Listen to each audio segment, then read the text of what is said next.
السلام علیکم میرے محترم عزیز دوستوں۔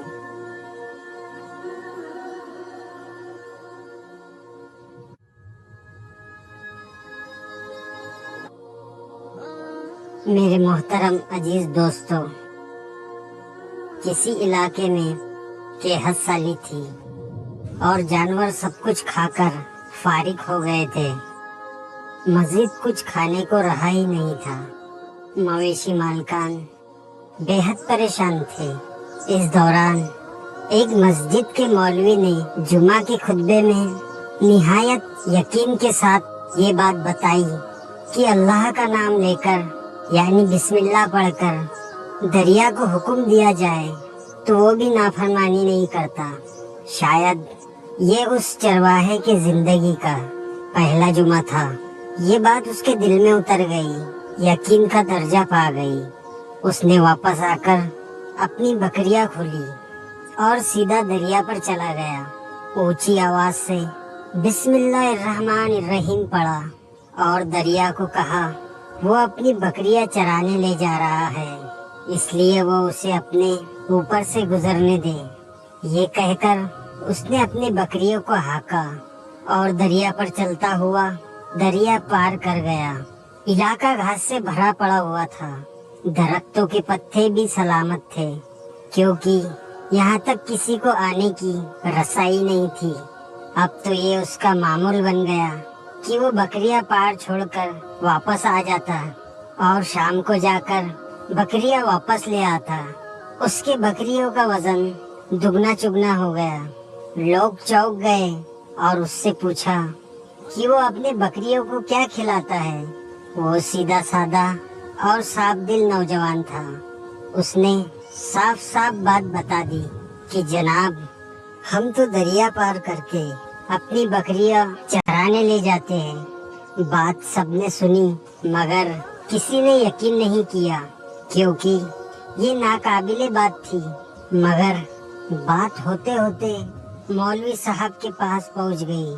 مولوی صاحب نے اس چرواہے کو بلایا اور سارا ماجرا پوچھا۔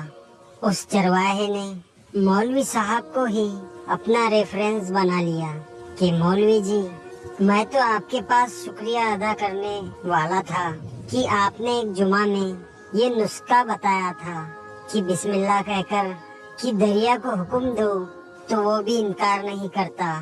مولوی صاحب حیرت سے اس کے چہرے کو دیکھتے رہے۔ مولوی صاحب نے کہا، بھائی صاحب، ایسی باتیں تو ہم ہر جمعے میں کرتے ہیں، فقط ان کا مقصد لوگوں کا ایمان بنانا ہوتا ہے۔ مگر بکریہ والا ڈٹا رہا کہ بس میں تو بسم اللہ کہہ کر پانی پر چلتا ہوں، بکریہ سمیت پار چلا جاتا ہوں۔ آخرکار مولوی صاحب نے صبح خود یہ تجربہ کرنے کی ٹھانی۔ لوگ بھی صبح دریا کے کنارے جمع ہو گئے اور چرواہا بھی آ گیا۔ مجمع زیادہ تھا۔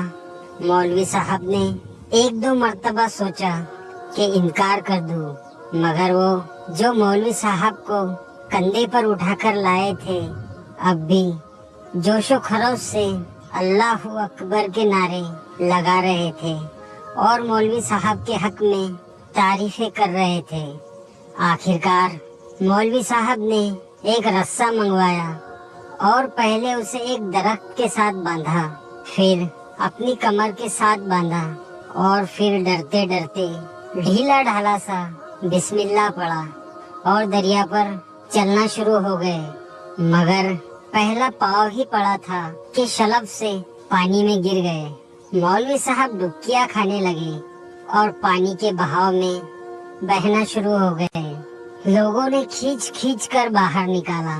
مولوی صاحب کے اس حرکت نے چرواہے کو پریشان کر دیا کہ مولوی صاحب کے بسم اللہ کو یہ کیا ہو گیا ہے، کیونکہ اس کا یہ روز کا معمول تھا۔ اس کے اپنے یقین میں کوئی فرق نہ آیا۔ اس نے بسم اللہ کہہ کر بکریوں کو پانی کی طرف اشارہ کیا اور خود ان کے پیچھے چلتا ہوا ان کو پار چھوڑ کر واپس بھی آ گیا۔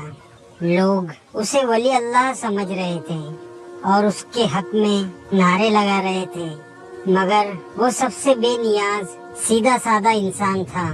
وہ مولوی صاحب کے پاس پہنچا اور کہا، مولوی صاحب، میں آپ کی بسم اللہ کی تعریف سے کافی پریشان تھا، مگر پانی پر چلتے ہوئے مجھے آپ کے بسم اللہ کی بیماری کا پتہ چل گیا۔ اس چرواہے نے درخت سے بندھے رسی کی طرف اشارہ کیا اور کہا، مولوی صاحب، یہ ہے آپ کی بسم اللہ کی بیماری۔ آپ کی بسم اللہ کی برکت کو یہ رسہ کھا گیا۔ آپ کو اللہ اور بسم اللہ سے زیادہ اس رسے پر بھروسہ تھا، لہذا اللہ نے بھی آپ کو رسی کے حوالے کر دیا۔ مولوی صاحب، آپ بھی کمال کرتے ہو۔ میں نے آپ کے منہ سے سنا اور یقین کر لیا، اور میرے اللہ نے میرے یقین کی لاج رکھ لی، مگر آپ نے اللہ سے اللہ کا کلام سنا مگر یقین نہیں کیا، لہذا آپ کو اللہ نے رسوا کر دیا۔ تو میرے محترم عزیز دوستو، یہی کچھ ہمارا حال ہے، ہماری نمازوں اور دعاؤں کا حال ہے، ہماری ہر ایک عبادت یقین سے خالی ہے۔ میرے محترم عزیز دوستو، آج ذرا سوچئے گا ضرور۔